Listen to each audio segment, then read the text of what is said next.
বিকেলে পুরনো ঘরে রাফি নিজের ডেস্কে বসে আছে, হঠাৎ দরজার নিচ দিয়ে একটা পুরনো চিঠি ঢোকে। চিঠির ওপর লেখা, রাফির কাছে আগামীকাল থেকে ভবিষ্যৎ যদি হঠাৎ তোমাকে একটা চিঠি পাঠায়, তুমি কি খুলবে? ভেতরে লেখা, তুই আজ যাকে হারাতে যাচ্ছিস তাকে হারাস না, কারণ আগামীকাল ও থাকবে না। রাফি অবাক। কে লিখেছে এই কথা, আর কে হারাবে আজ?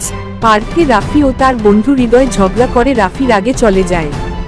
চিঠির কথা মনে পড়েছিল, কিন্তু রাগ বড় হয়েই উঠেছিল বন্ধুত্বের চেয়ে। ঝগড়ার করে রাফির আগে চলে যাচ্ছে। হয়তো সেই চিঠিটা সত্যিই আগামীকাল থেকে এসেছিল। এবার খামের নিচে নতুন লাইন দেখা যায়, সময় কাউকে দ্বিতীয় সুযোগ দেয় না। ভবিষ্যতের দুঃখ এড়াতে বর্তমানের সম্পর্কটা ঠিক করে নাও। কারণ কিছু চিঠি আসে শুধু শেখানোর জন্য। গল্পটা যদি ভালো লাগে তাহলে অবশ্যই চ্যানেলটা সাবস্ক্রাইব করবে, লাইক, কমেন্ট এবং শেয়ার করতে ভুলবেন না প্লিজ।